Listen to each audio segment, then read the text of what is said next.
Assalamu alaikum. I am Advocate Jam Atistar and welcome to Bar at Law online coaching. This is another video tutorial from Bar at Law in which we are going to discuss identification period. This is a very important topic. CRPC के लिहाज से भी और कानून शहादत order के लिहाज से भी ये दोनों एग्जाम पेपर्स में जो है ना अहमियत का हामिल है। दोनों सब्जेक्ट्स में ये आता है क्वेश्चन आइडेंटिफिकेशन परेड और ये वैसे भी बहुत इंपॉर्टेंट क्वेश्चन है। तो सबसे पहले हम बात करते हैं आइडेंटिफिकेशन परेड क्या होती है। नॉर्मली किसी भी ऑफेंस में वो कत्ल आमद है, किसी ने हर्ट किसी को जख्मी किया या मोस्टली ये डकैती के केसेस में होता है, गन पॉइंट पे किसी से कोई चीज़ छीनी। तो इफ़ जो विटनेसेस हैं जिन्होंने वहाँ पे मौजूद थे, जिन्होंने वो होते हुए देखा है, अगर वो पहले से नहीं जानते थे कल्प्रिट्स को, एक्यूज को, जिन्होंने पहले से उसको नहीं देखा हुआ था, तो उस केस में आइडेंटिफिकेशन परेड जरूरी है ये जानने के लिए कि आया ये वही है। अगर पुलिस को किसी पे सस्पेक्ट था और उसने उसको पकड़ लिया तो आइडेंटिफिकेशन परेड करवाई जाती है ये जानने के लिए कि आया ये वही है जिन्होंने उस टाइम पे वो ऑफेंस किया या ये कोई और है। तो बेसिकली ये आइडेंटिफिकेशन से तो बच्चा वाकिफ है कि आइडेंटिफिकेशन क्या होती है, परेड क्या है। That is the procedure, basically procedure जो अपनाया जाता है in jail under the supervision of magistrate, तो that is known as identification parade। Definition होगी, उसके बाद हम आते हैं इसके रेलिवेंट प्रोविजंस पे। आर्टिकल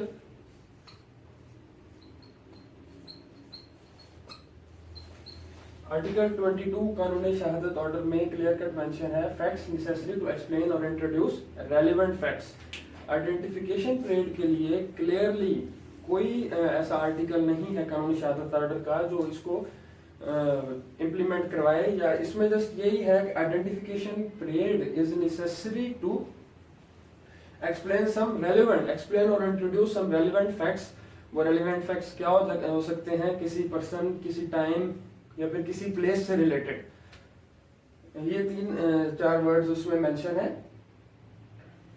उसके अलावा हम आ जाते हैं कि identification parade is not a rule of law, it is only a rule of prudence, it is not a matter required by law। कि ये इतना जरूरी नहीं होता चंद केसेस में सिर्फ, और ये सब्सटेंटिव प्रूफ भी नहीं होता, it is only a corroborative piece of evidence। कब करवाई जाती है आइडेंटिफिकेशन परेड? तो पहला क्वेश्चन हमारे माइंड में जो आता है वो ये है कि when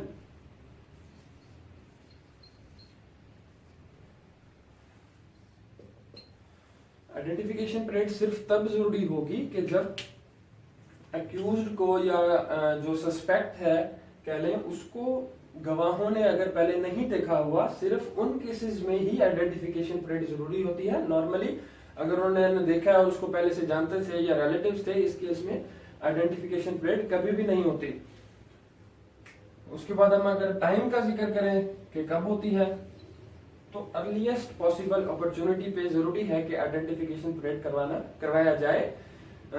जो लेट होती है आइडेंटिफिकेशन परेड,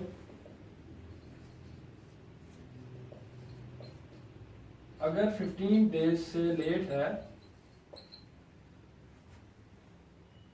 तो इसकी no evidentiary value.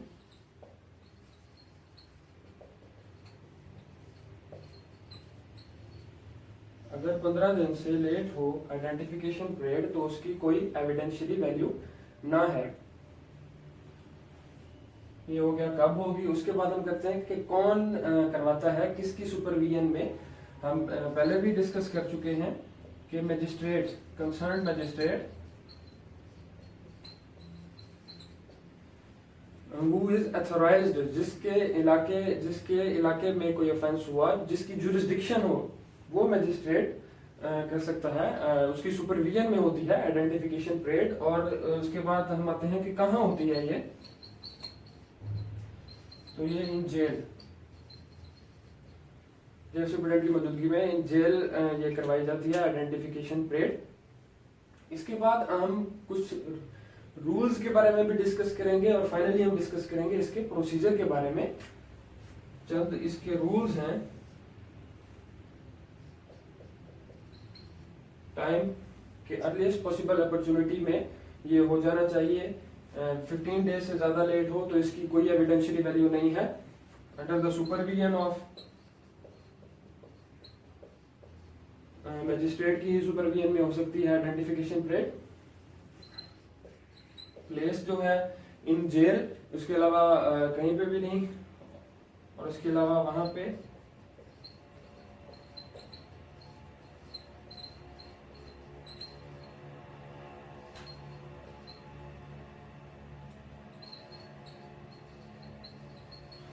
Magistrate should make sure कि जहाँ पे वो आइडेंटिफिकेशन करवा रहा है पुलिस स्टेशन सॉरी जेल में, तो वहाँ पे पुलिस का कोई भी एहलकार नहीं होना चाहिए। One witness at a time, कि एक विटनेस को पहले लाया जाता है, तमाम विटनेसेस को इकट्ठा नहीं लाया जाता कि हाँ जी आप आइडेंटिफाई करें बारी बारी। अगर मोर देन वन एक्यूज्ड हैं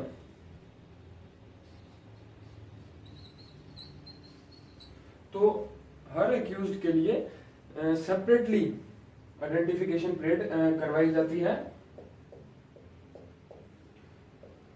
अगर दो अक्यूज्ड हैं तो एक की पहले आइडेंटिफिकेशन परेड हो जाएगी, उसके बाद दूसरी की हो जाएगी। अगर विटनेसेस में कांटेक्ट भी इसमें मजिस्ट्रेट के ऊपर होता है कि उसने उनके दरमियान एक अगर आइडेंटिफाई करके गया तो उसको सेपरेटली बिठाते हैं। फिर दूसरे को, उन दोनों की आपस में बातचीत तब नहीं होनी चाहिए।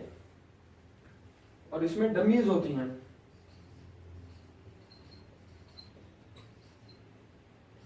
वन टू 9 कतार में खड़े हो जाते हैं। डमीज से मतलब है कि ये मजिस्ट्रेट पे होता है कि वो उनकी जिसामत कद हद जो है वो एक दूसरे से रंग मिलता जुलता हो। ये ना हो कि एक बहुत ही ज्यादा मोटा ठहरा दिया है। फॉर एग्जांपल अगर किसी ऑफेंस में मोटा है एक्यूज्ड, फॉर द जस्ट हम बात करते हैं कि अगर किसी ऑफेंस में मोटा है तो इसके लिए जरूरी है कि उसकी जिसामत के ही लोग जेल में से जो अंडर ट्रायल हैं उनको लाया जाए। ये नहीं कि जी वो मोटा है तो बाकी सारे पतले खड़े कर दिए तो वो इजीली आइडेंटिफाई कर लेगा विटनेस। और फाइनली हम इसमें ऑब्जेक्शन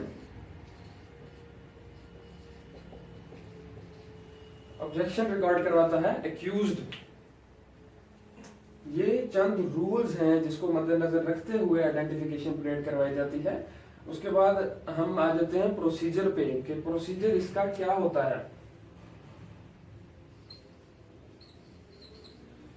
रूल्स हो गए ये वाले।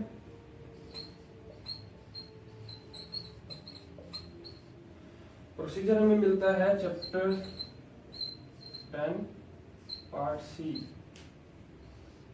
Of high court rules and orders 1 and 3। उसमें क्लियर कट मेंशन है, उसमें अच्छे से बताया गया है कि मजिस्ट्रेट जब जेल में आ जाता है तो 9 डमीज 9 लोगों की कतार बनवाई जाती है।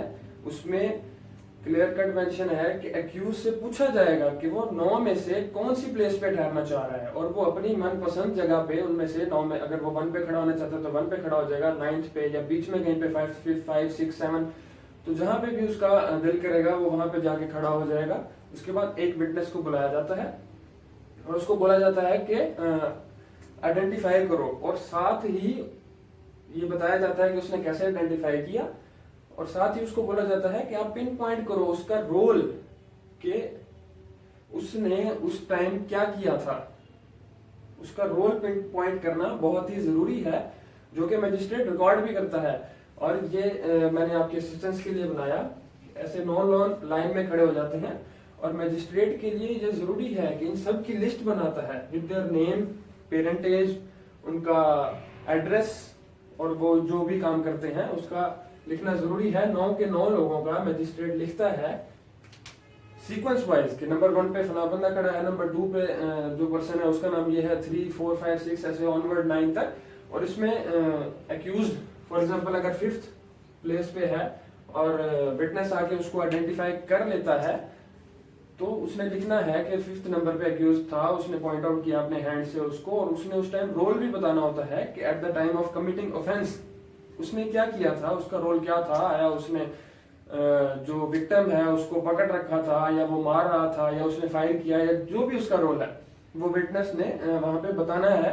ये करपोरेशन के लिए जरूरी होता है कि जो उसने एट फर्स्ट इंस्टेंस एफआईआर में अगर कुछ बताया था तो क्या वो उससे करबरेट करता है, क्या वो सेम बाद में भी वो उसी बात पे है। और ये वाइल हिज क्रॉस एग्जामिनेशन, जब डिफेंस काउंसिल उस पर जिरा करता है तो तब इसकी इंपॉर्टेंस है, तब इसको चेक करने की कोशिश की जाती है। खैर, जब एक विटनेस हो गया, आइडेंटिफाई उसने कर लिया, तो उसको एक सेपरेट रूम में बिठाया जाता है ताकि वो किसी से भी और विटनेस से कांटेक्ट ना कर सके। फिर दूसरे किसी विटनेस को बुलाया जाता है तो वो आगे आइडेंटिफाई करता है, फिर इसी तरह ही वो आइडेंटिफाई करेगा, फिर वो उसका रोल पिन पॉइंट करेगा कि उसका रोल क्या था at the time of occurrence, कि जब वकूआ हुआ तब उसने क्या किया था, उसका जो बेसिक रोल वो उसको एट्रीब्यूट करेगा। और उसके बाद उसको भी साइड पे, कंप्लेनेंट के लिए जरूरी नहीं है कि वो, अगर कंप्लेनेंट आई विटनेस नहीं है तो वो आइडेंटिफिकेशन परेड में शामिल नहीं होगा। And if complainant is eye witness of the occurrence, then उसको भी शामिल किया जाता है आइडेंटिफिकेशन परेड में। उसके बाद आइडेंटिफिकेशन परेड हो जाने के बाद जो एक्यूज होता है उसका कोई भी अगर ऑब्जेक्शन है तो वो नोट किया जाता है। मोस्टली वो यही ऑब्जेक्शन नोट करवाते हैं कि जी ये मुझसे पुलिस स्टेशन में पहले मिल चुके हैं, या फिर मेरी पिक्स ली गई पुलिस स्टेशन में जो इनको दिखाई गई, जिससे वो आइडेंटिफाई कर पा रहे हैं मुझे।